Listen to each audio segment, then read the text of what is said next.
부산 사하구의 낡은 임대 아파트. 관리비가 2달째 밀린 3층 3025의 문을 열자 밥솥 안에는 밥이 까맣게 굳어 있었습니다. 싱크대 도마 위에는 반쯤 깎다 만 무가 그대로 놓여 있었고 현관에는 세 켤레의 신발이 가지런히 놓여 있었습니다. 42살의 엄마, 19살의 큰딸, 14살의 작은딸. 세 모녀는 그날 밤을 끝으로 흔적도 없이 사라졌습니다. 남편의 폭력을 피해 서울에서 부산까지 내려온 이 가족에게 도대체 무슨 일이 벌어진 걸까요? 경찰은 전 남편을 추적했지만 그에게는 완벽한 알리바이가 있었습니다. 아파트에는 폐쇄회로 카메라 한 대 없었고 이웃 주민 누구도 세 사람이 언제 사라졌는지 기억하지 못했습니다. 그렇게 17년이 흘렀습니다. 그리고 2018년 부산의 한 병원에서 한 통의 전화가 걸려왔습니다. 형사님, 저 이제 얼마 못 삽니다. 3025, 그 엄마하고 아이들. 제 아들이 그랬습니다. 전화를 건 사람은 세 모녀가 살던 집 바로 옆집의 할머니였습니다. 복도 하나를 사이에 두고 17년 동안 감춰져 있던 비밀. 지금부터 그 이야기를 시작하겠습니다. 시작. 전에 구독과 좋아요를 눌러주시면 감사하겠습니다. 어느 지역에서 시청 중이신지 댓글 남겨주시면 한 분 한 분 인사드리겠습니다. 이야기 시작합니다. 2002년 1월 14일 월요일, 부산 사하구 괴정동에는 아침부터 칼바람이 불었습니다. 낙동강 하구에서 불어오는 겨울바람이 아파트, 단지 사이를 휘감으며 빨랫줄에 걸린 수건들을 사정없이 흔들어 댔지요. 대동 임대아파트는 괴정동 언덕배기에 자리 잡은 5층짜리 건물 3동으로 이루어진 소규모 단지였습니다. 1988년에 지어진 이 아파트는 지은 지 14년이 지나면서 외벽 페인트가 군데군데 벗겨져 있었고 계단 난간은 녹이 슬어 잡기가 꺼려질 정도였지요. 엘리베이터는 애초에 없었습니다. 주민 대부분이 기초생활수급자이거나 일용직 노동자, 홀몸 어르신들이었고 빈집도 드문드문 있었습니다. 관리사무소는 가동 입구 옆 반지에 있었습니다. 사무소라고 해봐야 책상 2개와 낡은 달력이 걸린 좁은 방 하나가 전부였지요. 그 안에서 대동임대아파트의 모든 관리를 도맡아 하는 사람이 김복자 소장이었습니다. 58살의 이 여자분은 관리비 수금부터 공용 전등 교체, 주민 민원까지 혼자 처리하는 사람이었죠. 그날 아침 김 소장은 관리비 미납 현황을 정리하다가 한 가지 이상한 점을 발견했습니다. 나동 3층 3025 강수님, 11월 분과 12월 분 2달치 관리비가 밀려 있었습니다. 김 소장은 고개를 갸웃했습니다. 3025의 강수님 씨는 이 단지에서 관리비를 가장 꼬박꼬박 내는 사람 중 하나였거든요. 매달 25일이면 어김없이 관리사무소에 직접 찾아와서 봉투에 현금을 넣어 건넸습니다. 소장님, 이번 달 관리비요. 늘 그렇게 조용한 목소리로 말하던 사람이었지요. 얼굴에 화장기 하나 없는 마른 체구의 여자분이었는데 웃는 일은 거의 없었지만 인사만큼은 빠뜨리는 법이 없었습니다. 그런 사람이 2달째 관리비를 내지 않았다. 김 소장은 전화를 걸어보았습니다. 그러나 302호에 등록된 집, 전화 번호는 연결이 되지 않았습니다. 현재 사용되지 않는 번호라는 안내 음성만 흘러나왔지요. 점심을 먹은 뒤 김 소장은 직접 올라가 보기로 했습니다. 나동 건물 계단을 오르는 길은 다소 어두웠습니다. 3층 복도의 형광등은 1개가 나가 있었고 나머지 1개도 불빛이 약해서 복도 전체가 침침했지요. 콘크리트 바닥에는 여기저기 금이 가 있었고 벽면의 페인트는 습기를 머금어 물결치듯 울어 있었습니다. 302호 앞에 섰습니다. 김 소장은 초인종을 눌렀습니다. 안에서 아무 소리도 들리지 않았지요. 2번, 3번 더 눌렀지만 마찬가지였습니다. 문을 두드렸습니다. 강씨, 나 관리소 김 소장이에요. 계세요? 역시 대답이 없었습니다. 김 소장은 혹시나 하는 마음에 문고리를 잡아 돌려보았습니다.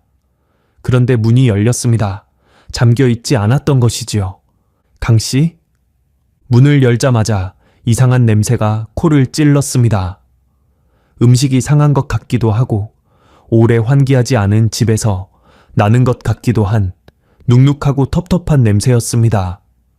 현관에 들어서서 김 소장이 가장 먼저 본 것은 신발이었습니다. 운동화 한 켤레, 크기로 보아 성인 여성의 것이었습니다. 그 옆에 조금 작은 운동화가 한 켤레 더 있었고 맨 끝에는 낡아서 뒤축이 눌린 고무 슬리퍼가 한 켤레 놓여 있었지요. 세 켤레 모두 가지런히 마치 방금 벗어 놓은 것처럼 정돈되어 있었습니다. 강씨, 들어갑니다. 김 소장은 조심스럽게 안으로 들어갔습니다. 거실은 어두웠습니다. 커튼이 쳐져 있어서 바깥빛이 거의 들어오지 않았지요. 불을 켜자 좁은 거실의 풍경이 드러났습니다. 방 2개에 부엌 하나, 전형적인 임대 아파트의 좁은 구조였습니다. 거실 한쪽에는 오래된 텔레비전이 놓여 있었고 그 앞에 접이식 밥상이 하나 있었지요. 거실과 이어진 부엌으로 들어가 보니 싱크대 위에 설거지하지 않은 그릇 2~3개가 놓여 있었습니다. 그리고 밥솥, 정이밥솥의 뚜껑을 열어보니 밥이 까맣게 굳어 있었습니다. 곰팡이가 피어 있었고 형체를 알아보기 어려울 만큼 말라붙어 있었지요.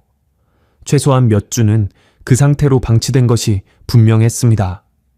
도마 위에는 무가 반쯤 깎인 채 놓여 있었습니다. 칼이 옆에 나란히 놓여 있었고 무 껍질이 싱크대 아래 쓰레기통 근처에 흩어져 있었지요. 누군가 저녁 준비를 하다가 중간에 멈춘 것 같은 모양새였습니다. 작은 방 문을 열었습니다. 책상 위에 수학 문제집이 펼쳐져 있었고 의자 등받이에는 곤색 중학교 교복 상의가 걸려 있었습니다. 교복 주머니에서 명찰이 보였지요. 괴정 여자중학교 2학년 강유라라고 적혀 있었습니다. 큰 방에는 요 2채가 깔려 있었습니다.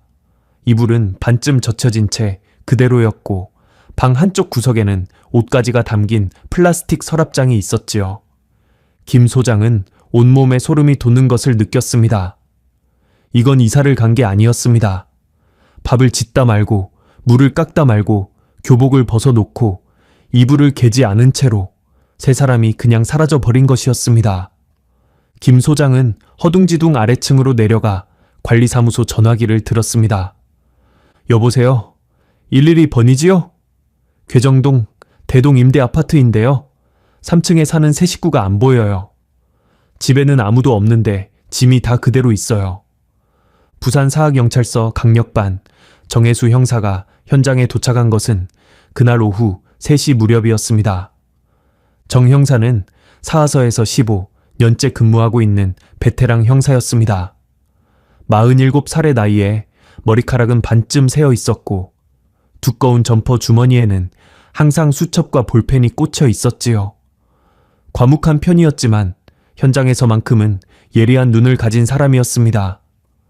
정 형사는 302호에 들어서자마자 현관의 신발부터 유심히 살폈습니다. 3켤레, 성인 여성 1명, 10대 2명의 것으로 보이는 신발들이었지요. 겨울인데 실내화만 입고 외출용 신발이 없는 건가? 아니었습니다. 거실 옷장 안을 열어보니 겨울 외투 3벌이 걸려 있었습니다. 두꺼운 패딩 점퍼 하나와 교복 위에 입는 것으로 보이는 짧은 코트, 그리고 얇은 잠바 하나. 외투가 모두 남아있다는 것은 세 사람이 겨울 한복판에 외투도 없이 나갔다는 뜻이었습니다. 서랍을 열어보았습니다. 비닐 지갑 안에 주민등록증 3장이 나란히 들어있었지요. 강수님, 1959년 3월 21일생, 강유진, 1982년 7월 8일생, 강유라, 1987년 9월 15일생, 신분증까지 남겨두고 간 것이었습니다. 정 형사는 수첩에 메모하며 중얼거렸습니다. 밥을 짓다 말았어. 물을 깎다 말았어. 신발이 있어. 외투가 있어. 신분증이 있어. 이건 야반도주가 아니야. 야반도주라면 아무리 급해도 신발은 신고 가는 법이지요. 외투 한 벌이라도 걸치는 법이고 신분증 정도는 챙기는 법입니다. 밥솥에 밥을 해놓고 그걸 그대로 두고 떠나는 사람은 없습니다. 이것은 실종이었습니다. 그것도 매우 이상한 실종이었지요. 정 형사는 감식반에 연락해 현장 감식을 요청했습니다. 감식 결과는 다음 날 나왔습니다. 3025 내부에서 채취한 지문은 대부분 세 모녀 본인의 것이었습니다. 외부인의 지문은 확인되지 않았지요. 혈흔 반응 검사도 실시했지만 육안으로 확인되는 혈흔은 없었고 루미놀 검사에서도 의미 있는 반응은 나오지 않았습니다. 집 안에서 범행의 흔적은 발견되지 않은 셈이었습니다. 하지만 정 형사의 직감은 이 사건이 단순하지 않다고 말하고 있었습니다. 주민등록 기록과 이혼 서류를 통해 세 모녀의 사연이 조금씩 드러났습니다. 강수님은 1993년에 이태식이라는 남자와 결혼했습니다. 서울 영등포의 작은 연립주택에서 신혼생활을 시작했지요. 남편 이태식은 인쇄소에서 일했고 강수님은 식당에서 서빙 일을 했습니다. 큰딸 유진이가 태어나고 5해 뒤에 작은딸 유라가 태어났지요. 겉으로 보기에는 평범한 가정이었습니다. 하지만 이태식은 술만 마시면 사람이 달라졌습니다. 1996년부터 가정폭력으로 경찰에 신고된 기록이 3차례 있었지요. 1998년에는 강수님이 갈비뼈에 금이 가서 병원에 실려간 적도 있었습니다. 2000년 4월 강수님은 마침내 이혼을 결심했습니다. 협의이혼 서류의 사유란에는 배우자의 지속적 폭력이라고 적혀 있었지요. 이혼 후에도 이태식의 협박은 계속되었습니다. 전화를 걸어 네가 어디를 가든 찾아낸다고 했고 한 번은 강수님이 일하던 식당까지 찾아와 행패를 부리기도 했지요. 강수님은 서울을 떠나기로 했습니다. 2000년 7월 강수님은 두 딸을 데리고 부산행 무궁화호에 올랐습니다. 왜 하필 부산이었는지는 정확히 알 수 없지만 아마도 서울에서 가장 먼 대도시였기 때문일 것입니다. 아는 사람 하나 없는 곳에서 새로 시작하고 싶었겠지요. 부산에 도착한 세 모녀가 찾아간 곳이 바로 사하구, 괴정동, 대동 임대아파트, 나동 3층 3025였습니다. 보증금 500만 원에 월세 없는 임대아파트, 방 2개에 부엌 하나인 좁은 집이었지만 세 사람에게는 처음으로 안전한 공간이었을 것입니다. 강수님은 부산에 와서 2가지 일을 했습니다. 새벽에는 자갈치 시장 근처 횟집에서 생선 손질을 했고 낮에는 사하구에 있는 작은 포장 공장에서 박스 포장 일을 했지요. 하루 12시간 넘게 일하면서 두 딸의 생활비와 학비를 벌었습니다. 큰딸 유진이는 서울에서 고등학교를 중퇴한 상태였습니다. 아버지의 폭력과 잦은 이사 때문에 정상적인 학교 생활이 어려웠지요.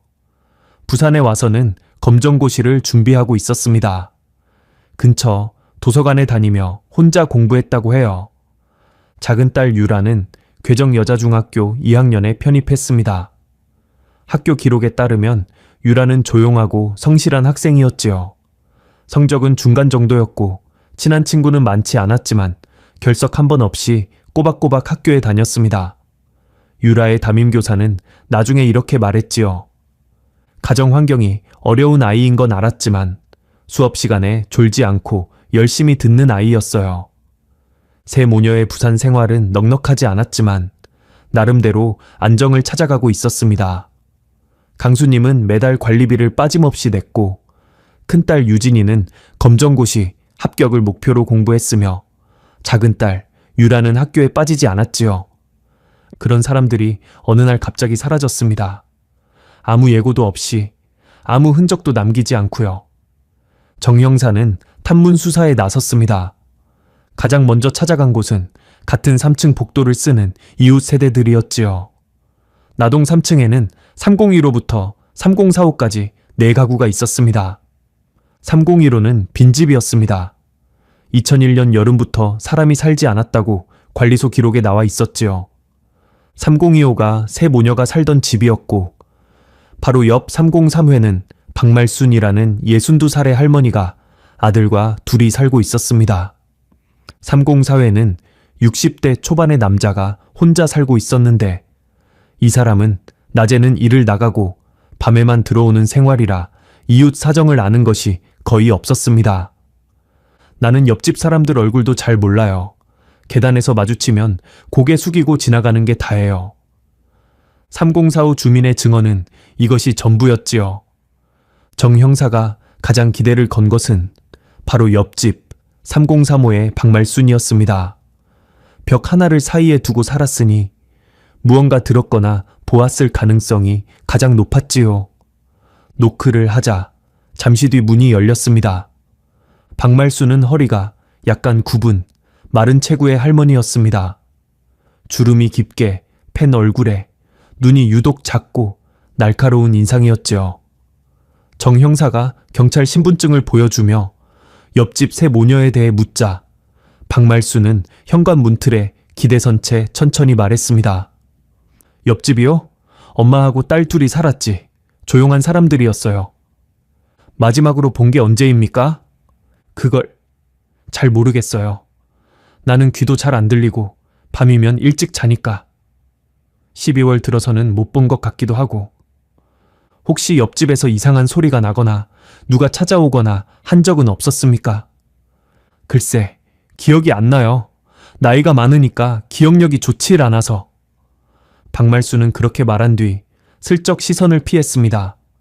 정 형사는 그 눈빛에서 뭔가 걸리는 것을 느꼈지만 그것이 무엇인지 정확히 집어내기는 어려웠지요. 노인들 중에는 경찰 앞에만 서면 긴장하는 분들이 적지 않으니까요. 혹시 이 집에 아드님도 같이 사십니까? 아들은 지금 안 있어요. 어디 나갔는지 모르겠어. 정 형사는 나중에 다시 방문하겠다고 말하고 돌아섰습니다. 그때까지 정 형사는 알지 못했습니다.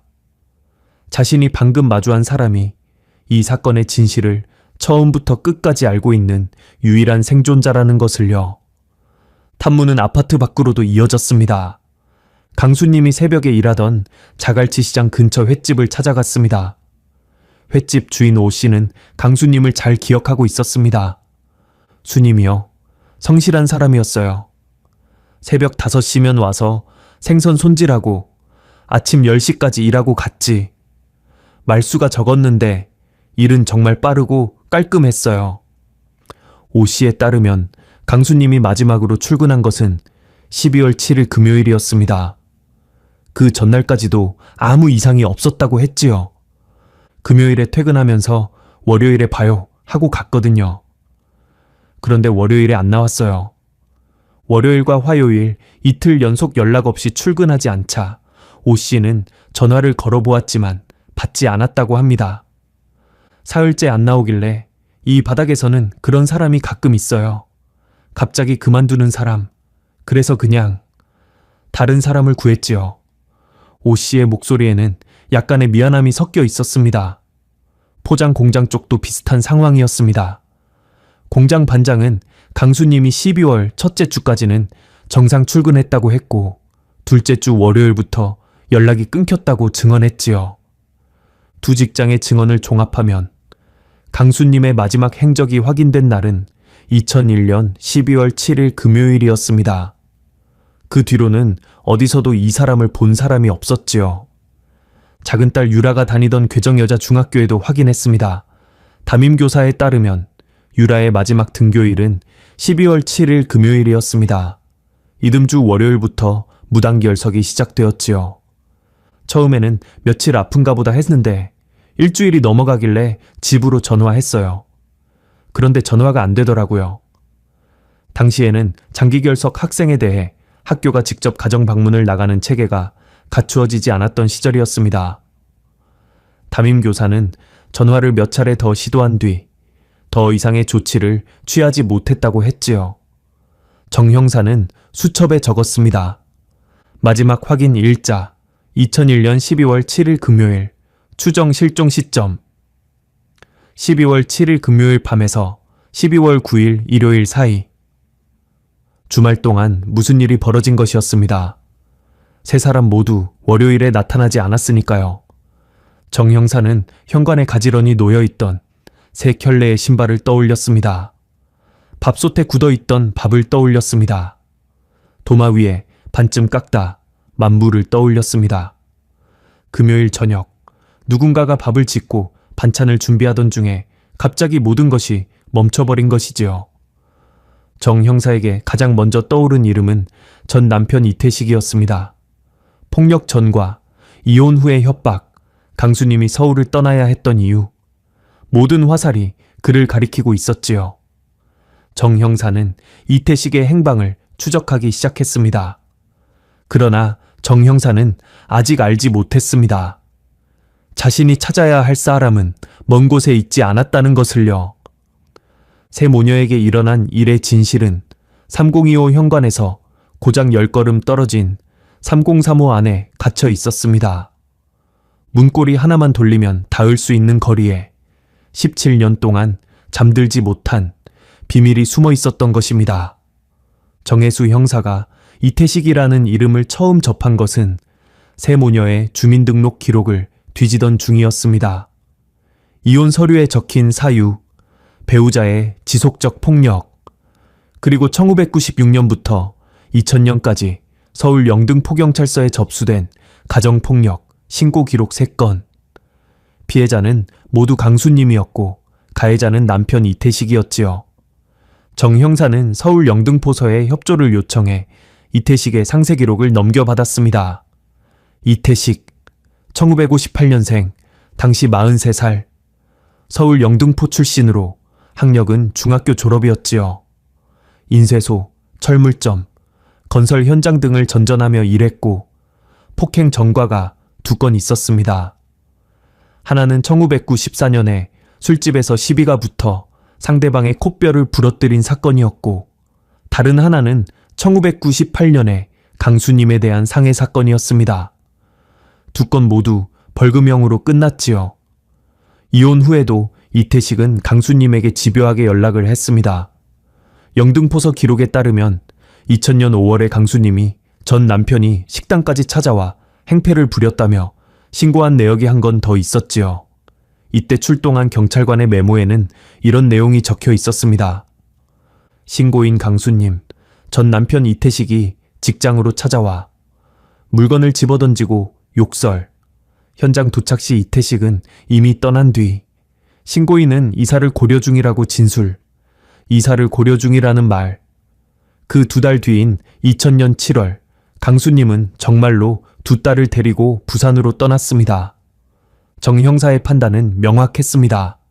전 남편 이태식을 최우선 용의자로 보고 행적을 추적해야 한다는 것이었지요. 이태식의 현재 소재지를 파악하는 데는 그리 오래 걸리지 않았습니다. 주민등록 기록에 따르면 이태식은 2001년 9월부터 강원도 태백시에 주소를 두고 있었습니다. 정 형사는 태백경찰서에 협조를 요청했고 이틀 뒤 태백서 형사가 이태식을 직접 만나 초동 조사를 해주었지요. 이태식은 태백시 외곽의 한 숙소에서 생활하고 있었습니다. 폐광된 탕황 부지를 정리하는 업체에서 굴삭기 보조로 일하고 있었지요. 일당 4만 원을 받으며 업체가 제공하는 컨테이너 숙소에서 동료 4명과 함께 지내고 있었습니다. 태백서 형사가 전해준 이태식의 첫 반응은 이랬습니다. 수님이 그년이 부산에 있었어? 몰랐는데. 정 형사는 이 말에 주목했습니다. 강수님이 부산에 있다는 것을 몰랐다는 주장이었지요. 물론 그 말을 곧이곧대로 믿을 수는 없었습니다. 정 형사는 직접 태백으로 올라갔습니다. 태백시에 도착한 것은 2002년 1월 20일 월요일이었습니다. 상울짜기에 자리 잡은 폐광 정리 현장은 사방이 눈으로 뒤덮여 있었고 컨테이너 숙소에서는 석유난로 냄새가 풍겨 나왔지요. 이태식을 만난 정 형사의 첫 인상은 생각보다 왜소하다는 것이었습니다. 키가 165cm 정도의 마른 체구였고 얼굴은 거칠게 늙어 있었지요. 손가락 마디마디가 굵고 투박했고 왼쪽 눈 위에는 오래된 흉터가 한 줄 있었습니다. 정 형사가 세 모녀의 실종 사실을 알리자 이태식의 표정이 미묘하게 변했습니다. 놀라는 것 같기도 하고 불안해하는 것 같기도 했지요. 실종이요? 셋 다? 네. 2001년 12월 초 부산 사하구에서 마지막으로 목격된 뒤 행방불명입니다. 이태식 씨, 2001년 12월에 어디 계셨습니까? 이태식은 잠시 생각하더니 대답했습니다. 12월이요? 여기 있었죠. 여기서 일했어요. 12월에 부산은커녕 태백을 벗어난 적도 없어요. 정 형사는 이태식의 알리바이를 검증하기 시작했습니다. 업체 대표를 만났습니다. 이 대표는 작업 일지를 꺼내 보여주었지요. 2001년 12월, 이태식은 월요일부터 토요일까지 주 6일 근무를 했고 결근한 날은 단 하루도 없었습니다. 작업 일지에는 매일 아침 7시에 출근 확인을 하는 서명란이 있었는데 이태식의 이름이 빠짐없이 적혀 있었지요. 이 사람은 성실해요. 술 좀 먹지만 일은 빠진 적 없어. 12월에도 하루도 안 쉬었어요. 동료 3명의 진술도 일치했습니다. 같은 숙소에서 생활하며 매일 함께 출퇴근했는데 12월 중에 이태식이 외출하거나 자리를 비운 적이 없다고 했지요. 한 동료는 이렇게까지 말했습니다. 태식이 형이 부산을 갔다고요. 말도 안 돼요. 여기서 태백 시내까지 나가는 것도 한 달에 한 번이나 될까 말까 한데 컨테이너 숙소에서 태백 시내까지는 차로 30분, 태백에서 부산까지는 고속버스로 5시간이 넘게 걸리는 거리였습니다. 주 6일 근무에 매일 아침 서명을 하는 상황에서 야간에 부산까지 왕복한다는 것은 물리적으로 거의 불가능했지요. 정 형사는 한 가지 가능성을 더 확인했습니다. 이태식이 직접 오지 않고 누군가를 시켜서 한 것은 아닌가 하는 것이었지요. 이태식의 통장 거래 내역을 조회했습니다. 농협 통장 하나에 장호는 27만 원. 2001년 12월에 거래 내역을 보니 일당이 월말에 일괄 입금된 것 외에는 특별한 출금이 없었습니다. 누군가에게 큰돈을 보낸 흔적은 전혀 없었지요. 전화 통화 기록도 확인했습니다. 이태식이 사용하던 휴대전화의 12월 통화 기록에서 부산 지역 번호인 051로 시작되는 번호는 단 한 건도 없었습니다. 강수님의 전화번호와의 통화 기록도 없었지요. 이태식은 강수님이 부산에 있다는 사실 자체를 몰랐을 가능성이 높았습니다. 형사님, 나는 안 그랬어요. 이태식은 마지막으로 이렇게 말했습니다. 정 형사는 그 얼굴을 오래 들여다보았지요. 거짓말을 하는 눈인지 아닌지 20년 넘게 형사 생활을 한 형사의 감으로도 단정 짓기는 어려웠습니다. 하지만 증거는 증거였습니다. 알리바이는 견고했고 돈의 흐름도 통화 기록도 이태식을 의심할 만한 물증은 아무것도 나오지 않았지요. 정 형사는 무거운 발걸음으로 태백을 떠났습니다. 부산으로 돌아온 정 형사는 수사 방향을 넓혀야 했습니다. 전 남편이 아니라면 다른 가능성을 찾아야 했지요.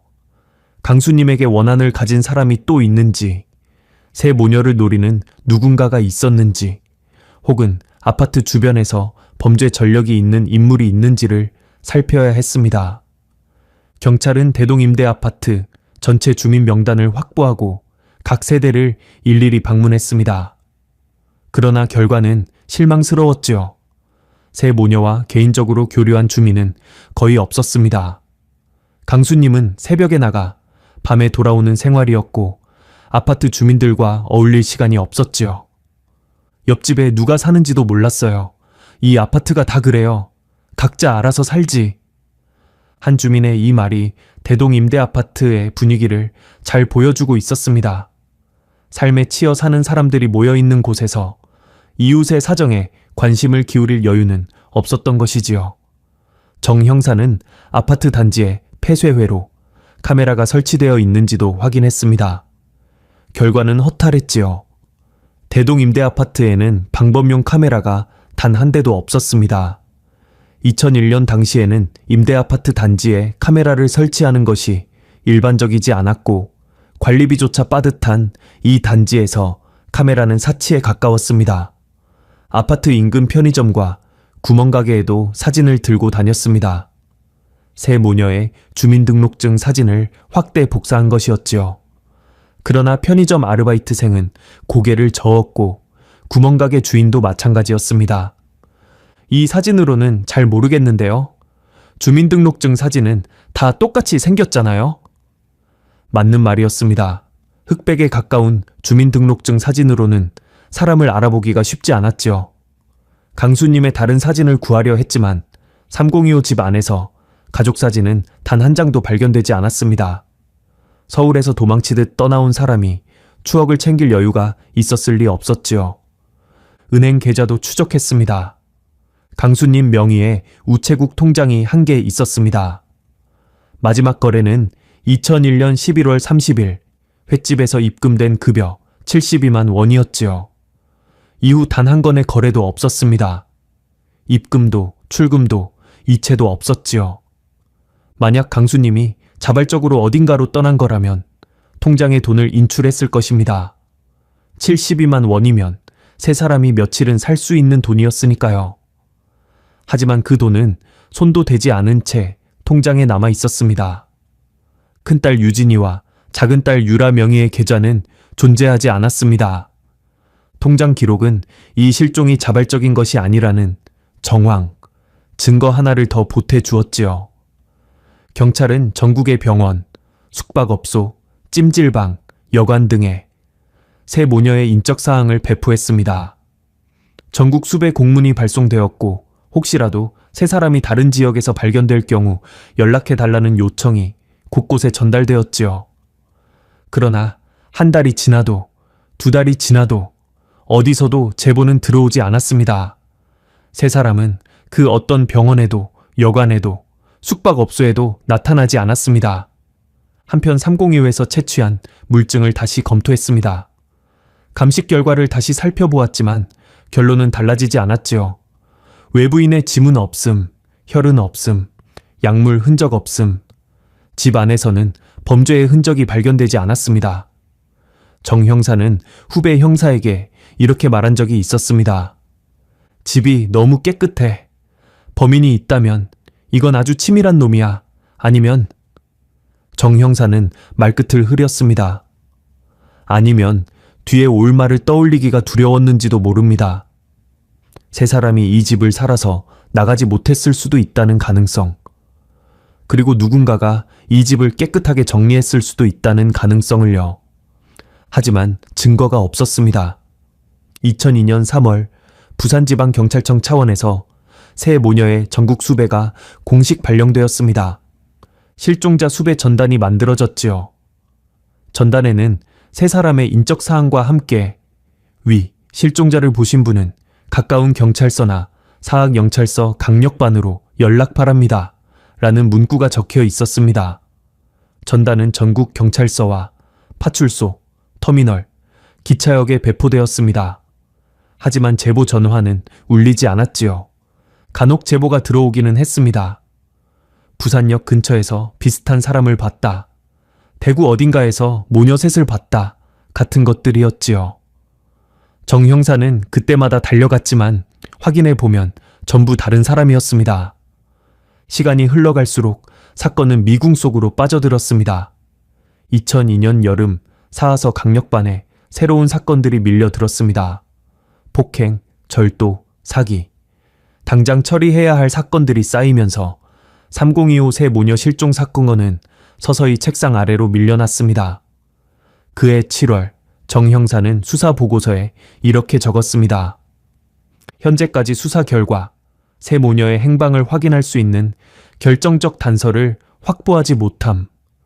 추가 단서 입수 시까지 수사를 잠정 중단하고 전국 수배를 유지하기로 함. 사실상 미제 처리였습니다. 그러나 정혜수 형사에게 이 사건은 끝나지 않았습니다. 매년 연말이 되면 정 형사는 3025 파일을 꺼냈습니다. 사건 현장 사진을 다시 들여다보고 탐문 기록을 다시 읽었지요. 그때마다 같은 질문이 머릿속을 맴돌았습니다. 현관에 놓여있던 세 켤레의 신발. 왜 신발을 남겨두고 갔을까? 밥솥에 굳어있던 밥. 왜 밥을 하다 말았을까? 도마 위에 반쯤 깎인 무. 왜 무를 깎다가 멈추었을까? 신분증 3장. 왜 신분증을 두고 갔을까? 그리고 매번 같은 결론에 다다랐습니다. 세 사람은 자발적으로 떠난 것이 아니라는 것. 무언가 끔찍한 일이 그 집 안에서 혹은 그 집 근처에서 벌어졌다는 것. 하지만 그것이 무엇인지 알 수 있는 단서가 남아있지 않다는 것. 정 형사는 가끔 퇴근길에 괴정동 쪽으로 돌아가기도 했습니다. 대동 임대아파트 앞을 지나며 3층 3025의 창문을 올려다보았지요. 불이 꺼진 그 창은 해가 바뀌어도 여전히 어두웠습니다. 3025는 새 모녀가 사라진 뒤 한동안 공실로 남아있다가 2003년 즈음에 새 입주자가 들어갔습니다. 그 뒤로 몇 차례 세입자가 바뀌었지요. 새로 들어온 사람들은 이 집에서 무슨 일이 있었는지 알지 못했고 알 이유도 없었습니다. 3035의 박말수는 그 자리에 그대로 있었습니다. 아들 박정수와 함께 복도 하나 건너에서 여전히 살고 있었지요. 2005년, 2008년, 2010년 해가 바뀌어도 경찰의 새로운 제보는 들어오지 않았습니다. 새 모녀의 이름은 전국 미제 사건 목록의 한 줄로 남았고 시간이 흐르면서 그 한 줄마저 잊혀져 갔습니다. 2015년 정혜수 형사가 정년퇴직을 앞두고 후배 노진우 형사에게 업무를 인수하던 날이었습니다. 정 형사는 미제 사건 파일 더미 속에서 낡은 서류 봉투 하나를 꺼내 노 형사의 책상 위에 올려놓았지요. 이 사건이야. 봉투 위에는 정 형사의 송글씨로 이렇게 적혀 있었습니다. 2001년 사하구 괴정동 세모녀 실종 미해결. 13년 동안 못 풀었어. 단서가 없었다기보다는 뭔가를 놓쳤다는 느낌이 계속 들었는데 끝내 못 잡았지. 노 형사는 봉투를 받아들었습니다. 어떤 사건인데요? 밥솥에 밥이 굳어 있었고 신발이 3켤레 남아 있었어. 새 모녀가 연기처럼 사라졌는데 내 경찰 인생에서 가장 찝찝한 사건이야. 정 형사는 잠시 말을 멈추었다가 낮은 목소리로 덧붙였습니다. 진우야, 혹시라도 새 단서가 나오면 꼭 연락해줘라. 노진우 형사는 고개를 끄덕였습니다. 하지만 솔직히 말하면 13년 된 미제 사건에 새 단서가 나올 거라고 기대하지는 않았지요. 그런데 3년 뒤 정말로 전화가 걸려왔습니다. 사학경찰서가 아니라 부산 서구의 한 종합병원 내과 병동에서요. 2018년 10월 11일 목요일 부산 서구 암남동에 위치한 서부종합병원 내과병동은 오후에 조용한 시간대를 보내고 있었습니다. 복도에서는 간호사들의 발소리가 간간히 울렸고 병실마다 텔레비전 소리가 낮게 흘러나왔지요. 3층 3125 3인실 창가 쪽 침대에 한 노인이 누워 있었습니다. 박말순 78살. 석 달 전 동네 병원에서 건강검진을 받다가 간에 종양이 발견되었습니다. 정밀 검사를 위해 큰 병원으로 옮겨진 뒤 말기 간암이라는 진단을 받았지요. 의사는 가족을 불러 조심스럽게 설명했습니다. 암이 많이 진행된 상태입니다. 수술이 어렵고 항암 치료도 효과를 기대하기 힘든 단계예요. 그러나 가족을 부를 수가 없었습니다. 박말순에게는 남은 가족이 없었으니까요. 남편은 1992년에 강영화로 세상을 떠났고 외아들 박정수는 2012년에 교통사고로 사망한 상태였습니다. 형제도 친척도 연락이 닿는 사람이 없었지요. 박말순은 혼자서 진단을 듣고 혼자서 입원 수속을 밟았습니다. 입원한 지 2달. 박말순의 몸은 빠르게 쇠약해지고 있었습니다. 체중이 10kg 가까이 빠졌고 얼굴은 누렇게 변해 있었지요. 복수가 차면서 배가 불룩해졌고 통증을 억누르기 위해 하루에 2차례 진통제를 맞아야 했습니다. 같은 병실의 다른 환자들에게는 매일 가족이 찾아왔습니다. 며느리가 과일을 깎아주고 손주가 할아버지 손을 잡고 제잘거리는 모습을 박말순은 돌아 누워 바라보곤 했지요. 그런 날이면 박말순은 유독 잠을 이루지 못했습니다. 밤마다 같은 장면이 떠올랐습니다. 어두운 복도, 비명소리, 핏자국이 묻은 아들의 옷, 그리고 3025 부엌 바닥에 쓰러져 있던 세 사람의 모습. 17년 동안 하루도 빠짐없이 꿈에 나타나는 그 장면들이 병상 위에서는 더욱 선명하게 되살아났습니다. 10월 11일 오후 2시 무렵 박말수는 간호사를 불렀습니다. 아가, 미안한데 전화기 좀 빌려줄 수 있겠니? 간호사가 병동 사무실에 유선 전화를 쓸 수 있도록 안내해 주었습니다. 박말수는 느린 걸음으로 복도를 걸어가 사무실 구석에 놓인 전화기 앞에 앉았지요. 수화기를 들었습니다. 손가락이 떨렸습니다. 전화번호를 누르기까지 한참이 걸렸지요. 112. 교환원이 연결되었습니다. 부산 사학경찰서 좀 연결해 주이소. 잠시 뒤 사학경찰서 민원 안내 직원이 전화를 받았습니다. 사학경찰서입니다. 저기 형사가 좀 바꿔 주이소. 옛날에 사건이 있었는데 그 사건 담당하는 분하고 이야기해야 합니다. 어떤 사건인지 말씀해 주시겠습니까? 박말수는 잠시 숨을 고른 뒤 말했습니다. 2001년도요. 괴정동 대동 임대 아파트에서 엄마하고 딸 둘이 없어진 사건이요. 3025. 민원 직원은 잠깐 확인하겠다며 전화를 돌렸습니다. 형사과 사무실로 연결된 전화를 받은 것은 노진우 형사였지요. 사하서 강력반 노진우입니다. 형사님이시지요? 네, 말씀하세요. 전화기 너머로 거친 호흡 소리가 들렸습니다. 한참 동안 아무 말이 없어서 노 형사는 혹시 끊어진 건가 싶었지요. 여보세요? 들으시나요? 그때 박말순의 목소리가 들려왔습니다.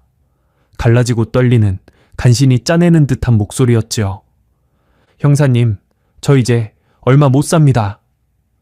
노 형사는 가만히 듣고 있었습니다.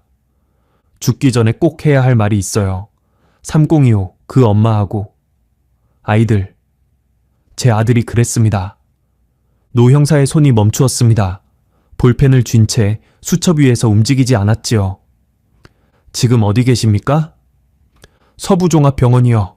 내과 병동 312호. 형사님, 제발 좀 와주이소. 노 형사는 전화를 끊자마자 책상 서랍을 열었습니다. 정혜수 전 형사에게서 넘겨받은 낡은 서류 봉투가 그 안에 있었지요.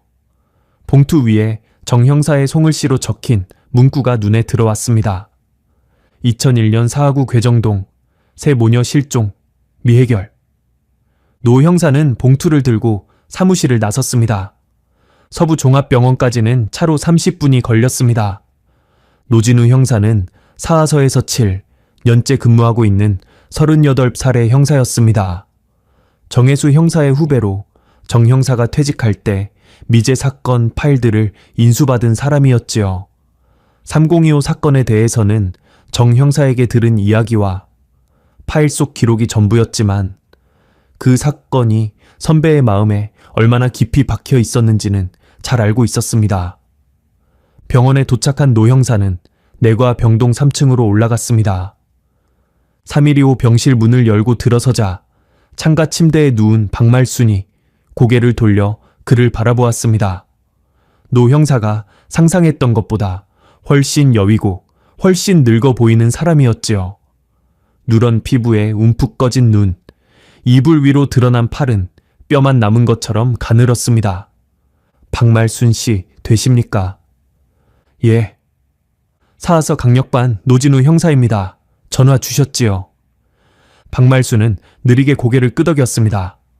노 형사는 침대 옆 보호자용 의자를 끌어다 앉았습니다. 녹음기를 꺼내 침대 위 탁자에 올려놓으며 말했지요. 할머니, 지금부터 하시는 말씀은 수사에 중요한 자료가 됩니다. 녹음을 하겠습니다. 괜찮으시지요? 괜찮아요. 다 말할 겁니다. 노 형사는 녹음 버튼을 눌렀습니다. 천천히 말씀하시면 됩니다. 3025에 살던 새 모녀 강수님 씨와 두 딸에 대한 이야기지요? 박말수는 천장을 바라본 채 입을 열었습니다. 내 아들 이름은 박정수예요. 68년생이니까 그때 33이었지요. 박말순의 진술은 느리고 끊어졌지만 그 내용은 놀라울 만큼 상세했습니다. 17년이라는 세월이 지났음에도 그녀의 기억은 어떤 부분에서는 어제 일처럼 또렷했지요.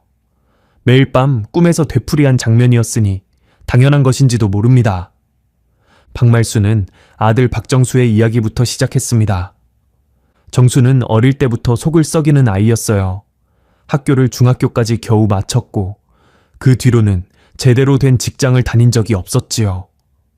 박정수는 10대 후반부터 건설 현장에서 일용직으로 일했습니다. 힘은 셌지만 성격이 불같아서 현장에서 다른 인부들과 자주 다투었다고 합니다. 20대 중반에는 폭행으로 경찰서에 불려간 적도 있었지요. 30살이 넘어서 허리를 다쳤어요. 건설 현장에서 자재에 깔려서 그 뒤로는 일을 못하게 됐고 집에만 있었습니다. 2000년 무렵부터 박정수는 직업 없이 어머니의 기초생활수급비에 의존해 살았습니다. 하루 종일 집에서 텔레비전을 보거나 동네 슈퍼에서 소주를 사다 마시는 것이 일과였지요. 술이 문제였어요. 술만 안 마시면 순한 아이였는데 술을 마시면 사람이 달라졌지요. 말이 많아지고 눈이 풀리고 가끔은 나한테도 소리를 질렀어요. 박말수는 떨리는 목소리로 계속했습니다. 2000년 여름에 옆집 302회 세 사람이 이사를 왔어요. 엄마하고 딸 둘. 처음에는 복도에서 마주쳐도 눈인사만 하는 사이였지요. 강수님 가족이 302회에 입주한 것은 2000년 7월이었습니다. 박말수는 강수님이 새벽 일찍 나가고 밤늦게 돌아오는 것을 보며 혼자 아이들을 키우는 힘든 사정이 있구나 짐작했다고 합니다. 가끔 남은 반찬을 문 앞에 놓아주기도 했어요. 김치라든가 된장찌개 같은 것. 그 엄마가 고맙다고 인사하면 나도 괜히 기분이 좋았고. 문제는 아들 박정수였습니다. 정수가 큰딸한테 마음을 뒀어요. 박말순이 이 말을 꺼내는 데는 긴 침묵이 필요했습니다. 이불 위에 올려놓은 손이 가늘게 떨리고 있었지요. 강유진, 19살의 그 아이는 검정고시를 준비하며 낮 시간에 도서관에 다니고 있었습니다. 간혹 엄마 대신 빨래를 널거나 쓰레기를 버리러 복도에 나오곤 했지요. 박정수가 유진이를 의식하기 시작한 것은 새 모녀가 이사 온 지 서너 달 뒤 2000년 가을 무렵이었다고 합니다. 처음에는 복도에서 마주치면 말을 거는 정도였어요. 도서관 다녀오냐, 뭐 공부하냐, 뭐 그런 것. 유진이가 그냥 웃으면서 대답하니까 정수는 그걸 좋게 받아들였나 봐요. 하지만 유진이의 태도는 점차 변했습니다. 복도에서 박정수를 마주치면 고개를 숙이고 빠르게 지나갔고 눈을 마주치는 일이 줄었지요. 유진이가 피한다는 건 나도 알겠더라고요. 그런데 정수는 그걸 모르는 건지 아니면 알면서도 모른 척하는 건지. 박정수는 유진이가 혼자 옥상에 빨래를 널러 갈 때 뒤따라 올라갔습니다. 유진이가 아파트 앞 슈퍼에 가면 우연인 척 마주쳤지요. 한 번은 3025 현관 앞에서 서성이다가 강수님과 마주치기도 했습니다. 그때 수니미 씨가 나한테 말한 적이 있어요. 어머니, 아드님이 우리 유진이 자꾸 따라다니시는 것 같은데 좀 말씀해 주실 수 있겠어요? 하고 박말수는 아들에게 말했다고 합니다. 그 집은 힘들게 사는 사람들이다. 건드리지 마라. 네가 30이 넘은 사람이 19살짜리 아이를 쫓아다니면 되겠냐. 박정수는 알았다고 했습니다. 한동안은 정말 조용했다고 해요. 2001년 여름과 가을 동안에는 별다른 문제가 없었지요. 그래서 나는 끝난 줄 알았어요. 박말수는 쓸쓸하게 웃었습니다. 웃음이라기보다는 후회에 가까운 표정이었지요. 12월 들어서 정수가 다시 술을 많이 마시기 시작했어요. 날이 추우니까 나갈 데도 없고 집에서 혼자 소주를 마시는 날이 늘었지요. 술을 마시면 말이 없어지다가 갑자기 혼잣말을 하기도 했어요. 박말수는 아들이 뭐라고 중얼거렸는지까지는 잘 듣지 못했다고 합니다. 귀가 어두워서이기도 했고 듣고 싶지 않아서이기도 했겠지요. 그리고 그날이 왔습니다. 12월 7일이었어요. 금요일. 박말수는 날짜까지 정확히 기억하고 있었습니다. 낮부터 정수가 소주를 마셨어요. 슈퍼에서 소주 3병을 사왔는데 저녁 무렵에 다 비웠지요. 나는 정수한테 그만 마시라고 했는데 안 듣더라고요. 저녁 7시쯤 박말수는 거실에서 텔레비전을 보고 있었습니다. 정수는 작은 방에서 계속 술을 마시고 있었지요. 그때 복도에서 3025 현관문이 열리는 소리가 났습니다. 박말수는 대수롭지 않게 여겼습니다. 옆집 사람이 쓰레기를 버리러 나가는 소리는 자주 들었으니까요. 그런데 몇 초 뒤 3035의 현관문도 열렸습니다. 정수가 나간 것이었지요. 담배 피우러 나가나 보다 했어요. 정수가 계단 쪽에서 담배를 피우는 게 습관이었거든요. 그런데 잠시 뒤 복도에서 소리가 들렸습니다. 낮고 뭉개지는 남자 목소리, 그리고 높고 날카로운 여자 목소리. 박말수는 텔레비전 소리를 줄였습니다. 귀를 기울이자 정수의 목소리와 젊은 여자의 목소리가 섞여 들렸지요. 여자는 놓으세요 라고 말하고 있었고 정수는 알아듣기 어려운 말을 운걸거리고 있었습니다. 박말수는 현관으로 나갔습니다. 복도에서 본 광경은 이랬습니다. 박정수가 강유진의 팔목을 한 손으로 잡고 있었습니다. 유진이는 몸을 비틀며 빠져나오려 했지만 박정수의 손은 놓아지지 않았지요. 유진이의 다른 손에는 하얀 쓰레기 봉투가 들려 있었습니다. 쓰레기를 버리러 나왔다가 붙잡힌 것이었지요. 정수야, 뭐 하는 거야? 박말순이 소리를 질렀습니다. 그 순간 3025의 현관문이 벌컥 열리며 강수님이 뛰어나왔습니다. 우리 아이, 놔요. 당장 손 놓으세요. 강수님의 목소리는 비명에 가까웠습니다. 남편의 폭력을 수년간 견뎌 온 여자가 아이를 지키려 할 때 내지르는 절박하고 처절한 소리였지요. 강수님이 박정수의 팔을 잡아당겼습니다. 그러자 박정수가 돌아서며 취기가 가득한 눈으로 강수님을 노려보았습니다. 그리고 주먹이 날아갔어요. 박말순의 목소리가 거의 들리지 않을 만큼 작아졌습니다. 박정수의 주먹이 강수님의 얼굴을 가격했고 강수님은 복도 바닥에 쓰러졌습니다. 유진이가 비명을 질렀고 그 소리를 듣고 3025 안에서 작은 딸 유라까지 뛰어나왔지요. 복도에 4사람이 있었습니다. 쓰러진 강수님, 비명을 지르는 유진이, 울면서 뛰어나온 유라, 그리고 술에 취해 숨을 헐떡이는 박정수. 박정수는 시끄럽다고 소리를 지르며 3사람을 3025 안으로 밀어 넣었습니다. 강수님의 팔을 잡아 끌고 유진이의 등을 밀치며 유라는 언니를 붙잡고 따라 들어갔지요. 그리고 3025의 현관문이 닫혔습니다. 박말수는 복도에 서 있었습니다. 들어가야 했어요. 문을 두드리고 경찰을 불러야 했어요. 그런데 박말수는 이 대목에서 말을 잇지 못하고 한동안 울었습니다.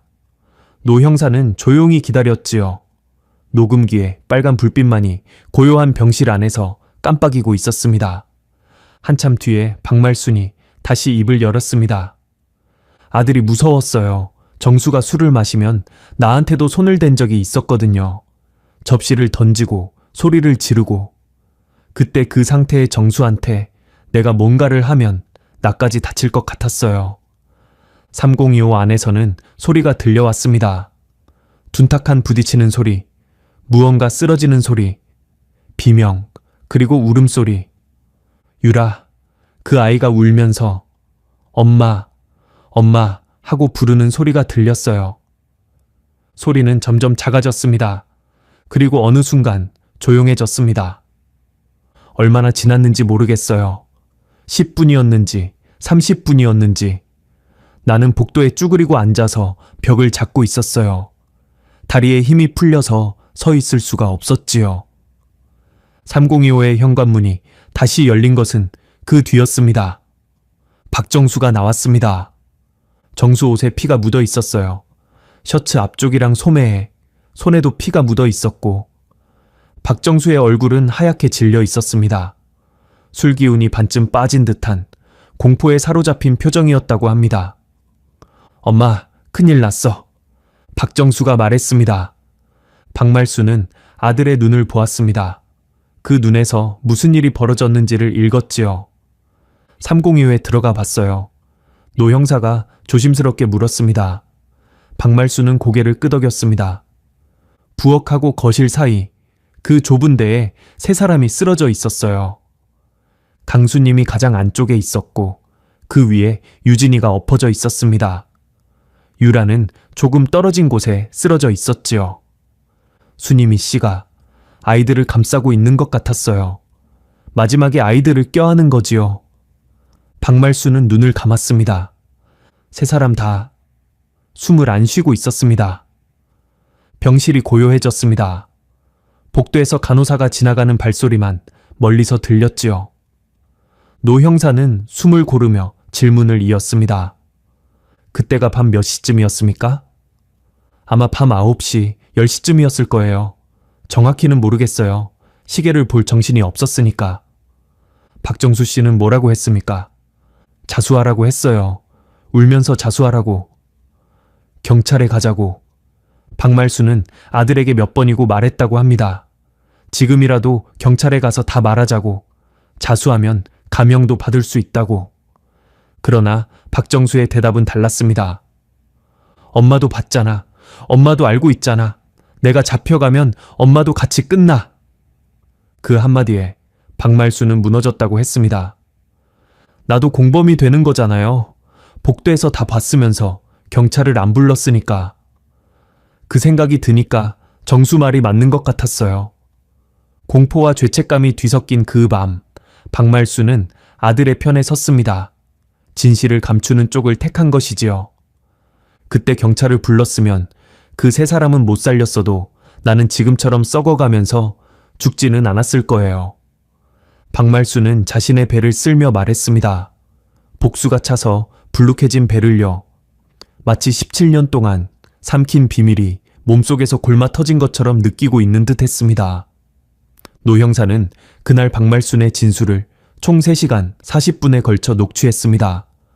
범행 경위, 그 뒤의 처리 과정, 아들 박정수의 이후 행적까지 박말수는 노 형사가 묻는 것에 빠짐없이 대답했지요. 때로는 울다가, 때로는 멍하니 천장을 보다가, 때로는 놀라울 만큼 담담한 목소리로요. 진술이 끝난 뒤 노 형사는 한 가지를 더 물었습니다. 할머니, 왜 지금에서야 말씀하시는 겁니까? 17년 동안 왜 한마디도 안 하셨습니까? 박말수는 한참을 침묵했습니다. 그리고 창밖을 바라보며 말했지요. 아들이 살아있을 때는 아들이 무서웠어요. 아들이 죽고 나서는 내가 한 짓이 무서웠고요. 그런데 지금은 죽는 게 무섭지가 않아요. 그 사람들 얼굴을 매일 밤 꿈에서 보는 것이 더 무서워요. 이대로 죽으면 저 세상에 가서도 그 꿈을 꿀 것 같아서 그게 너무 무서워서 전화한 겁니다. 노 형사는 녹음기를 끄고 서류 봉투 안에 사건 현장 사진을 꺼냈습니다. 2002년 1월에 촬영된 3025의 실내 사진들이었지요. 밥솥에 굳어있는 밥, 도마 위에 반쯤 깎인 무, 의자에 걸린 교복, 현관의 신발 3켤레. 노 형사는 박말순에게 사진을 보여주지 않았습니다. 대신 물었지요. 3025 부엌에 밥솥이 있었는데 그 안에 밥이 남아 있었다는 걸 알고 계십니까? 예, 수님이 씨가 밥을 하고 있었어요. 무도 깎고 있었을 거예요. 저녁을 준비하다가 유진이가 쓰레기를 버리러 나간 거지요. 현관에 신발 3켤레가 놓여 있었습니다. 그 사람들 신발을 남겨뒀어요. 급하게 이사 간 것처럼 보이게 하려고. 박말순의 진술은 17년 전 현장 사진의 세부 사항과 정확히 일치했습니다. 사진을 보지 않고도 그 밤에 직접 목격한 사람만이 알 수 있는 내용이었지요. 병원을 나온 노 형사는 주차장에서 차에 올라탄 뒤 한동안 시동을 걸지 않았습니다. 핸들을 잡은 손이 미세하게 떨리고 있었지요. 7년간 형사 생활을 하면서 숱한 사건을 다루어 왔지만 이런 진술은 처음이었습니다. 잠시 뒤 노 형사는 휴대전화를 꺼내 번호 하나를 눌렀습니다. 정혜수, 3년 전에 퇴직한 선배 형사의 번호였지요. 신호가 3번 울린 뒤 정 형사가 받았습니다. 진우야, 무슨 일이야? 선배님, 3025 사건입니다. 전화기 너머로 잠시 침묵이 흘렀습니다. 옆집 할머니가 다 알고 있었습니다. 아들이 했다고 합니다. 한참 동안 아무 소리도 들리지 않았습니다. 그리고 정혜수 전 형사의 길고 긴 한숨이 수화기 너머로 흘러나왔지요. 옆집이라고? 예, 3035 박말순. 벽 하나 사이에 있었습니다. 처음부터요. 정 형사는 아무 말도 하지 못했습니다. 16년 전 그가 직접 노크를 했던 바로 그 문. 기억이 안 난다고, 귀가 안 좋아서 모른다고 말했던 바로 그 할머니. 답은 그때부터 문고리 하나 너머에 있었던 것이지요. 한참 뒤에 정 형사가 입을 열었습니다. 목소리가 갈라져 있었지요. 시신은 어디에 있대? 아파트 뒤편 야산이라고 합니다. 내일 확인할 예정입니다. 진우야. 예. 꼭 찾아줘라 그 사람들. 노 형사는 전화를 끊고 시동을 걸었습니다. 3025의 새 모녀가 17년 만에 이름을 되찾기까지 이제 마지막 관문 하나가 남아 있었습니다. 그 사람들이 잠들어 있는 곳을 찾는 일이었지요. 박말순의 진술은 그날 밤의 일에서 끝나지 않았습니다. 3025 안에서 새 모녀가 숨을 거둔 뒤 그 참혹한 현장을 어떻게 처리했는지에 대한 이야기가 남아 있었지요. 노진우 형사는 이틀 뒤인 10월 13일 토요일 오전에 다시 서부종합병원을 찾았습니다. 박말순의 상태는 이틀 전보다 한층 나빠져 있었습니다. 전날 밤에 복통이 심해져서 진통제를 2차례나 추가로 맞았다고 간호사가 귀띔해 주었지요. 하지만 박말순은 노 형사가 오자 이불을 밀치고 몸을 일으키려 했습니다. 누워 계셔도 됩니다, 할머니. 아니에요. 앉아서 말할게요. 누워서 하면 자꾸 잠이 오니까. 간호사가 등 뒤에 베개를 2개 받쳐주었고 박말순은 침대 위에 반쯤 일어난 자세로 이야기를 이어갔습니다. 시간을 다시 2001년 12월 7일 그 금요일 밤으로 되돌려야 합니다. 3025 안에서 3사람이 쓰러져 있는 것을 확인한 뒤 박말순은 울면서 아들에게 자수하라고 했습니다. 그러나 박정수는 엄마도 같이 끝난다는 말로 어머니를 붙잡았지요. 박말순은 복도에 주저앉아 한참을 울었다고 합니다. 박정수도 3025 현관 앞에 쪼그리고 앉아 머리를 감싸 쥐고 있었지요. 2사람 다 아무 생각도 나지 않는 상태였습니다. 얼마나 그러고 있었는지 몰라요. 1시간은 됐을 거예요. 그러다 정수가 벌떡 일어서더니 이대로 있으면 안 된다고 했어요. 박정수가 가장 먼저 한 일은 3층 복도의 상황을 확인하는 것이었습니다. 301호는 빈집이었고 304회에서는 아무 소리도 나지 않았지요. 304회 사는 남자는 밤늦게 귀가하는 사람이었으니 아직 돌아오지 않았을 가능성이 높았습니다. 계단 쪽도 살폈습니다. 나동 건물에는 3층에 4가구, 2층에 4가구, 1층에 4가구가 있었는데 밤 11시가 넘은 시각에 계단을 오르내리는 사람은 없었지요. 정수가 나한테 그랬어요. 엄마, 3025 안에 들어가서 바닥을 닦아. 피가 묻은 데를 다 닦아. 나는 밖에 나갔다 올게. 밖에 나갔다 온다는 말이 무슨 뜻인지 박말순은 바로 알아들었다고 합니다. 3사람을 이 집에서 내보내야 한다는 뜻이었지요. 어디로 데려갈 거냐고 물었어요. 정수가 뒷산이라고 했지요. 뒷산, 대동임대 아파트, 나동 건물 뒤편으로 이어지는 야산이었습니다. 주민들 사이에서는 뒷동산이라고 불렸지요. 경사가 완만한 낮은 언덕이었는데 일부 주민이 텃밭으로 쓰는 곳이 있었고 나머지는 잡풀과 잡목이 무성한 황무지나 다름없었습니다. 겨울에는 사람이 거의 다니지 않는 곳이었지요. 박정수는 현관에서 운동화를 신고 아파트 뒤쪽으로 나갔습니다. 손에는 아무것도 들지 않았지요. 먼저 장소를 확인하러 간 것이었습니다. 박정수가 밖에 나가 있는 동안 박말순은 3025 안에 들어갔습니다. 부엌에서 걸레를 찾았어요. 싱크대 아래에 걸레가 2장 있었지요. 그걸로 바닥을 닦았습니다. 부엌과 거실 사이에 좁은 공간, 그리고 현관까지 이어지는 복도에 핏자국이 있었습니다. 많은 양은 아니었지만 바닥의 장판 위에 검붉은 얼룩이 여러 군데 묻어 있었지요. 물을 적셔서 닦고 또 닦고 그래도 잘 안 지워지는 데가 있어서 부엌 선반에 있던 락스를 부었어요. 박말수는 바닥을 닦으면서 새모녀의 모습을 볼 수밖에 없었다고 합니다. 안 보려고 했는데 자꾸 눈이 가더라고요. 수니미 씨가 유진이를 껴안고 있었어요. 유진이는 엄마 품에 얼굴을 묻고 있었고 유라는 언니 옆에 웅크리고 있었지요. 박말수는 이 대목에서 다시 말을 잇지 못했습니다. 노 형사가 물을 한 잔 건네자 떨리는 손으로 받아 한 모금 마시고 나서야 다시 입을 열었지요. 엄마가 마지막에 아이들을 지키려고 그랬을 거예요. 그런데 못 지킨 거지요.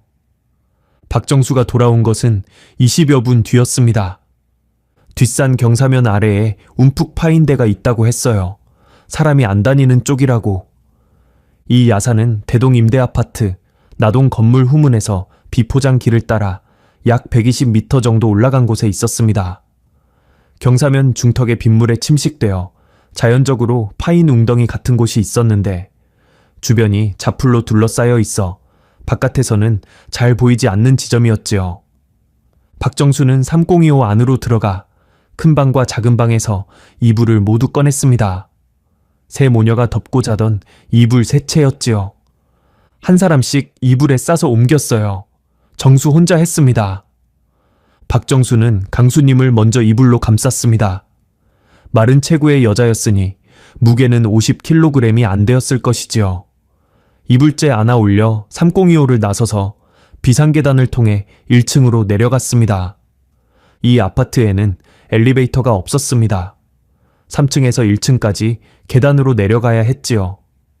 박정수는 발소리를 죽이며 한 계단 한 계단 천천히 내려갔습니다. 나는 3층 복도에서 계단 쪽을 지켜보고 있었어요. 누가 올라오면 신호를 보내기로 한 거지요. 그런데 새벽 1시가 넘으니까 이 아파트에서 돌아다니는 사람이 아무도 없었어요. 1층에서 건물 뒤쪽 후문으로 나가면 바로 야산으로 이어지는 좁은 길이 있었습니다. 포장되지 않은 흙길이었고 가로등은 없었지요. 12월의 한밤중 칠흑 같은 어둠 속에서 박정수는 이불에 쌓인 강수님을 안고 그 길을 올라갔습니다. 첫 번째를 옮기고 나서 다시 3층으로 올라와 두 번째를 옮겼습니다. 강유진이었지요. 그리고 세 번째 강유라. 3번 왕복하는데 2시간 정도 걸렸을 거예요. 정수가 마지막에 올라왔을 때는 온몸이 땀에 젖어 있었어요. 12월인데도. 야산 경사면 아래에 움푹 파인 곳에 세 사람을 눕히고 그 위에 흙을 덮었습니다. 삽 같은 도구는 없었지요. 박정수는 맨손과 주변에서 주운 나뭇가지로 흙을 긁어모았습니다. 겨울이라 땅이 단단하게 얼어 있었기 때문에 깊이 파지는 못했습니다. 70cm 정도의 얕은 깊이로 덮은 뒤 그 위에 낙엽과 자풀을 얹었지요. 정수가 내려왔을 때 새벽 3시가 넘었어요. 손이 시뻘겋게 얼어 있었고 손톱 밑에 흙이 잔뜩 끼어 있었지요. 시신을 옮긴 뒤에도 할 일이 남아 있었습니다. 3025 안의 흔적을 지워야 했지요. 박말순이 걸레와 락스로 대략 닦아 놓기는 했지만 박정수는 더 꼼꼼하게 정리하기 시작했습니다. 부엌과 거실 사이, 바닥의 장판 중에 핏자국이 깊이 스며든 부분이 있었는데 박정수는 칼로 그 부분을 도려냈습니다. 장판을 잘라낸 자리에는 다른 데서 떼어온 장판 조각을 덧대 붙였어요. 색깔이 좀 다르긴 했는데 어차피 낡은 집이니까 눈에 잘 안 띄었지요. 복도와 계단의 바닥도 닦았습니다. 혹시라도 옮기는 과정에서 무언가가 묻었을 수 있으니까요. 박말수는 3층 복도를, 박정수는 계단과 1층 후문 쪽을 닦았습니다. 새벽 5시쯤 끝났어요. 동이 트기 전에 다 끝내야 한다고 정수가 계속 재촉했지요. 그 다음 날부터 박정수는 302회 수차례 드나들며 추가로 정리했습니다. 현관문이 잠기지 않은 상태였으니 드나드는 것은 어렵지 않았지요. 강수님의 휴대전화를 부셔서 분리한 뒤 해운대 쪽 바닷가에 나가 바다에 던졌습니다. 302회에 있던 전화기에 선도 뽑아 버렸지요. 연락처를 끊어 놓으려는 것이었습니다. 다만 신발과 개인 물품은 일부러 남겨두었습니다. 갑자기 이사를 간 것처럼 보이게 하려고 그랬다고 해요. 짐을 다 치우면 누가 치웠는지 의심받으니까 일부는 남겨놓는 게 낫다고 정수가 그렇게 판단한 거지요. 하지만 미처 신경 쓰지 못한 것들이 있었습니다. 정희 밥솥 안에 남아있던 밥, 도마 위에 반쯤 깎인 무, 작은 방, 책상 위에 펼쳐져 있던 수학 문제집, 의자에 걸린 교복, 이것들은 생활이 갑자기 중단되었다는 것을 보여주는 흔적이었습니다.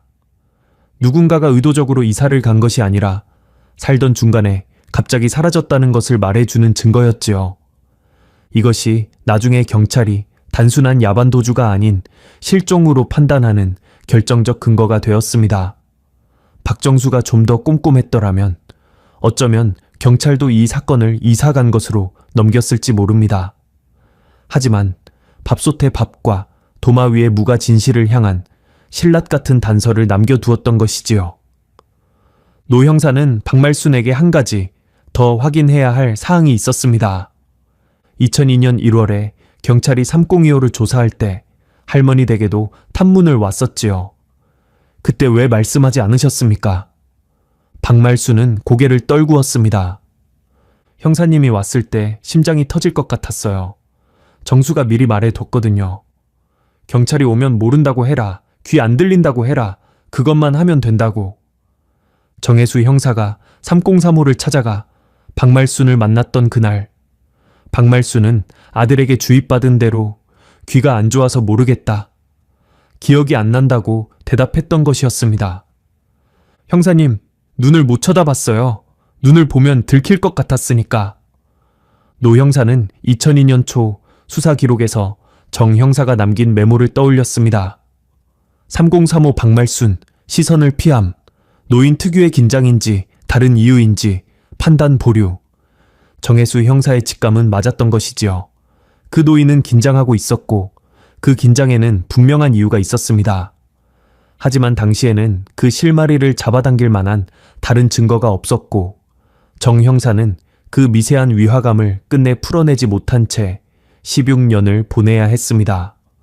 박말순의 진술은 사건 이후 박정수의 삶에 대한 이야기로 이어졌습니다. 그 뒤로 정수는 완전히 사람이 달라졌어요. 박정수는 사건 이후 술을 더욱 많이 마시기 시작했습니다. 원래도 하루에 소주 한두 병을 마시던 사람이었지만 2002년 들어서는 아침부터 술을 마시는 날이 잦아졌지요. 밤에 잠을 제대로 이루지 못해 새벽에 소주를 들고 옥상에 올라가 혼자 마시는 일도 있었습니다. 가끔 잠꼬대를 하는데 무슨 말인지는 잘 못 알아들었어요. 그런데 한 번은 미안하다, 미안하다 하면서 울더라고요. 잠을 자면서. 모자 사이에서 그 밤의 일은 한 번도 입 밖에 나오지 않았다고 합니다. 박말순도 박정수도 서로에게 그 이야기를 꺼낸 적이 없었지요. 마치 말하지 않으면 일어나지 않은 일이 되는 것처럼 두 사람은 같은 집에서 살면서도 그 밤을 철저하게 외면했습니다. 복도를 지날 때마다 3025 문이 보였어요. 나중에 다른 사람이 그 집에 이사를 왔을 때 나는 그 사람들한테 인사도 못하겠더라고요. 그 집에 사는 사람이 무서운 게 아니라 그 문을 보는 것 자체가 무서웠지요. 세월이 흘렀습니다. 2003년, 2005년, 2008년. 해가 바뀌어도 경찰에서 다시 찾아오는 일은 없었습니다. 전국 수배가 유지되고 있었지만 새로운 단서는 나오지 않았고 새 모녀의 이름은 점점 잊혀져 갔지요. 박정수의 상태는 갈수록 악화되었습니다. 술이 몸을 다 망가뜨렸어요. 간이 안 좋다고 병원에서 경고를 받았는데도 안 끊더라고요. 2010년쯤부터는 바깥에 나가는 일도 거의 없었습니다. 하루 종일 방에 누워서 소주를 마시고 밥도 제대로 먹지 않았지요. 체중이 빠지고 얼굴이 누렇게 뜨고 기침이 잦아졌습니다. 박말순이 병원에 가자고 아무리 말해도 듣지 않았습니다. 정수가 한 번은 이런 말을 했어요. 엄마, 나는 오래 못 산다. 오래 살면 안 되는 사람이다. 그 말을 듣고 내가 얼마나 울었는지 몰라요. 그리고 2012년 9월, 박정수는 밤에 술을 마시고 오토바이를 몰고 나갔습니다. 어디를 가려고 했으는지는 알 수 없지요. 사하구 다대동의 한 교차로에서 좌회전하던 화물 트럭과 충돌했고 현장에서 사망했습니다. 44살이었습니다. 경찰에서 전화가 왔을 때 나는 울어야 하는 건지 울면 안 되는 건지 모르겠더라고요. 박말순은 아들의 장례를 혼자 치렀습니다. 조문객은 동네 이장과 통장 2사람이 전부였지요. 화장을 한 뒤 유골함을 부산 근교의 납골당에 안치했습니다. 아들이 죽고 나니까 이제 이 비밀을 아는 사람은 세상에 나 하나뿐이 된 거예요. 아들이 세상을 떠난 뒤에도 박말순은 6해를 더 침묵했습니다. 노 형사가 물었습니다. 아들이 죽은 뒤에는 두려울 대상이 없어졌을 텐데 왜 그때도 말하지 않았느냐고.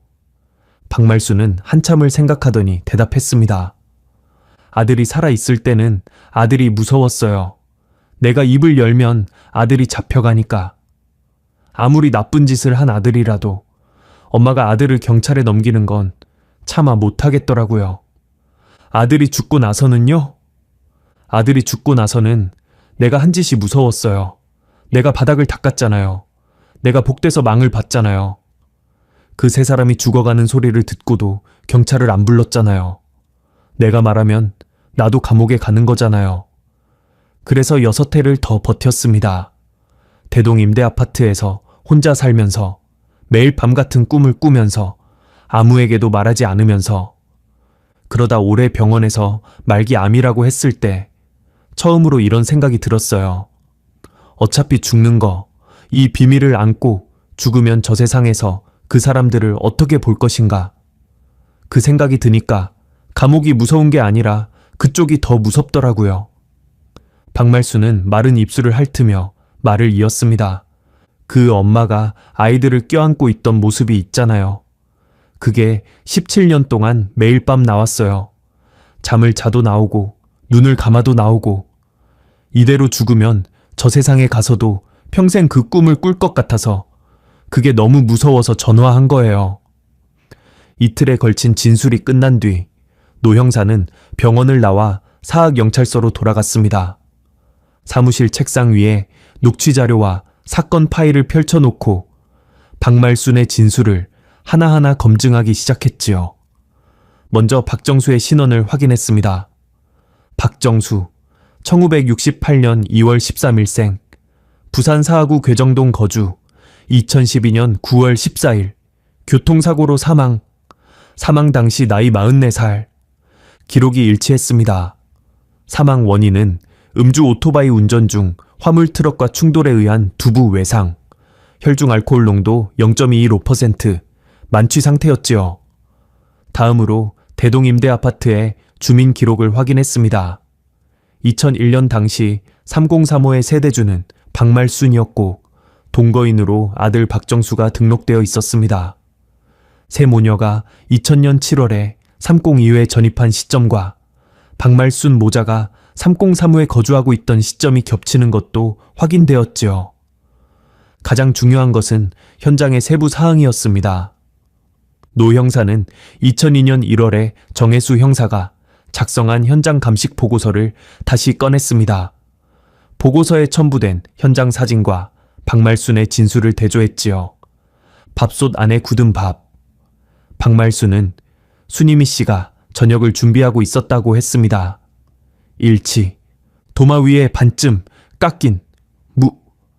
박말순은 무도 깎고 있었을 것이라고 했습니다. 일치. 현관에 신발 3켤레. 박말순은 신발을 남겨두었다고 했습니다. 일치. 의자에 걸린 교복. 이것은 박말순이 언급하지 않은 세부 사항이었지만 유라가 금요일 저녁 집 안에 있었다면 교복을 벗어 놓은 상태였을 것이므로 정황이 맞았지요. 그리고 한 가지 더. 현장 감식 보고서에는 부엌과 거실 사이 바닥 장판의 일부 보수 흔적이 있으나 노후화에 따른 것으로 판단이라는 기재가 있었습니다. 당시 감식 요원은 낡은 임대 아파트의 장판이 부분적으로 수선된 것을 크게 의심하지 않았던 것이지요. 그러나 박말순의 진술에 따르면 그 보수 흔적은 박정수가 핏자국이 스며든 장판을 칼로 도려낸 뒤 다른 조각으로 덧댄 것이었습니다. 17년 전의 감식 요원이 그것을 눈여겨보았더라면 어쩌면 사건은 훨씬 일찍 풀렸을지도 모릅니다. 하지만 지나간 일을 탓해봐야 소용이 없었지요. 노 형사에게 지금 중요한 것은 하나였습니다. 10월 15일 월요일 아침, 노 형사는 부산지방경찰청 과학수사대에 정식으로 협조를 요청했습니다. 2001년 사하구 새 모녀 실종 사건에 대해 새로운 진술이 확보되었습니다. 유해 매장 추정 위치에 대한 발굴 조사를 요청합니다. 동시에 부산지방검찰청에도 보고가 올라갔습니다.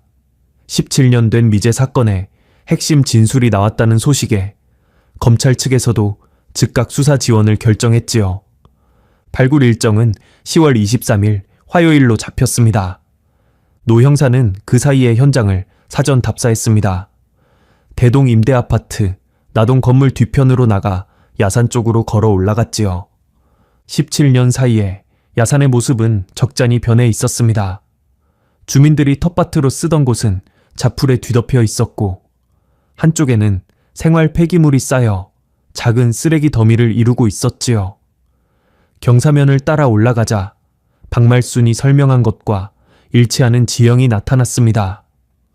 아파트 후문에서 약 120m, 경사면 중턱에 움푹 파인 곳, 주변에 잡목이 우거져 바깥에서는 잘 보이지 않는 지점. 노 형사는 그 자리에 서서 한참을 내려다보았습니다. 이 야산을 오르내리는 동안 아파트 3층의 창문이 보였습니다. 3025와 3035가 있는 3층, 새 모녀가 살던 집과 그 비밀을 감추고 살아온 모자의 집이 나란히 보이는 자리였지요. 17년 동안 새 모녀는 자신들이 살던 집에서 고작 120m 떨어진 이곳에 이름 없이 누워 있었던 것입니다. 노 형사는 주머니에서 휴대전화를 꺼내 정혜수 전 형사에게 문자 메시지를 보냈습니다. 선배님, 23일에 발굴합니다. 오실 수 있으시면 와 주십시오. 잠시 뒤 답장이 왔습니다. 간다. 단 두 글자였지요. 2018년 10월 23일 화요일. 새벽부터 부산에는 가을비가 내렸습니다.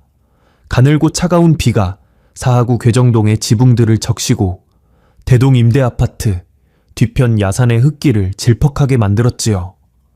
아침 8시 대동 임대아파트 나동 건물 뒤편에 부산지방경찰청 과학수사대 차량 2대와 사학영찰서 수사 차량 1대가 도착했습니다.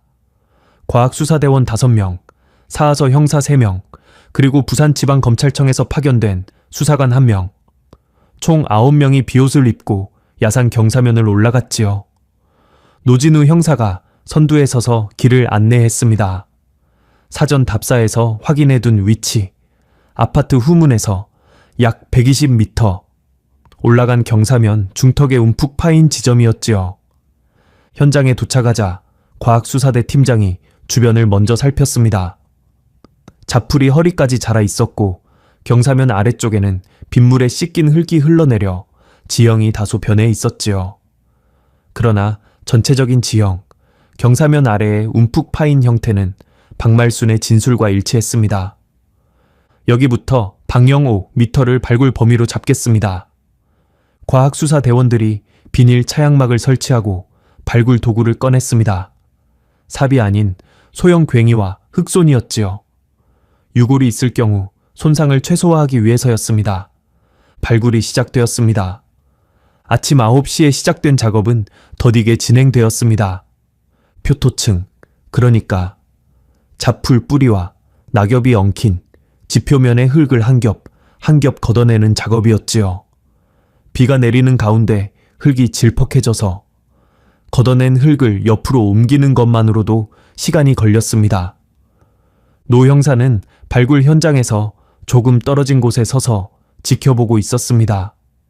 그의 옆에는 한 사람이 더 서 있었지요. 정혜수 전 형사였습니다. 전날 저녁 노 형사가 보낸 문자에 간다고 답한 그 사람. 정 형사는 2015년에 정년퇴직한 뒤 부산 금정구의 작은 아파트에서 아내와 살고 있었습니다. 퇴직 후 3년, 반백이던 머리카락은 이제 거의 백발이 되어 있었지요. 정 형사는 아침 7시에 집을 나서 사하구까지 왔습니다.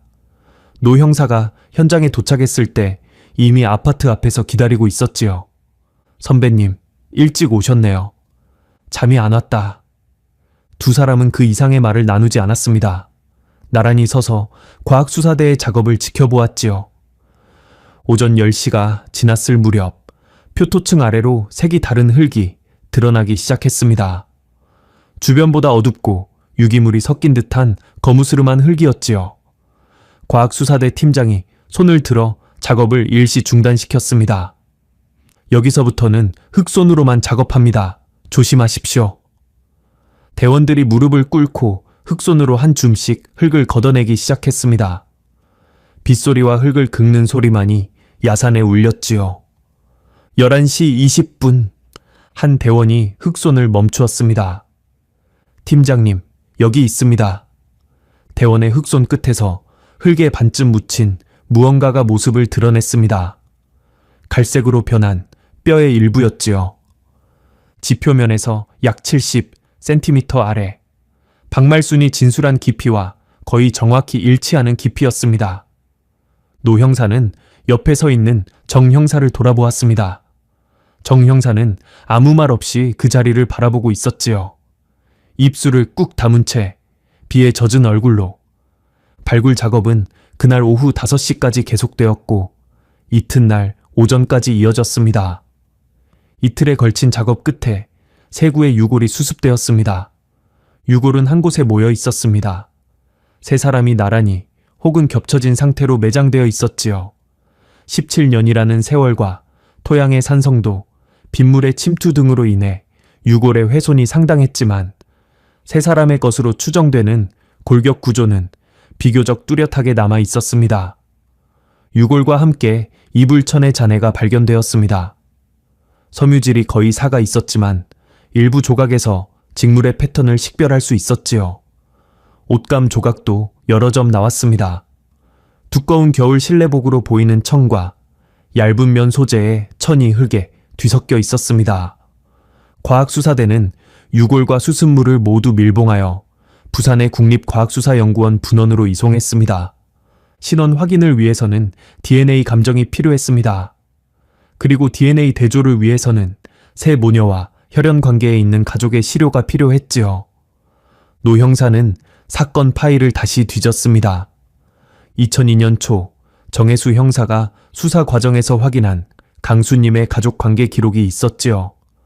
강수님에게는 친오빠가 한 명 있었습니다. 강태호. 1957년생으로 당시 경기도 안산에서 소규모 금속 가공 공장을 운영하고 있었다고 기재되어 있었습니다. 그러나 그것은 16년 전의 기록이었지요. 강태호가 지금도 같은 곳에 있는지, 살아있기는 한 것인지부터 확인해야 했습니다. 노 형사는 주민등록 전산망을 통해 강태호의 현재 주소를 조회했습니다. 다행히도 강태호는 여전히 경기도 안산시에 거주하고 있었지요. 주소지는 16년 전과 같은 곳이었습니다. 10월 25일 목요일 오전, 노 형사는 안산에 있는 강태호에게 전화를 걸었습니다. 수화기 너머로 중년 남성의 약간 거친 목소리가 들렸지요. 여보세요? 안녕하십니까? 부산 사하경찰서 강력반 노진우 형사입니다.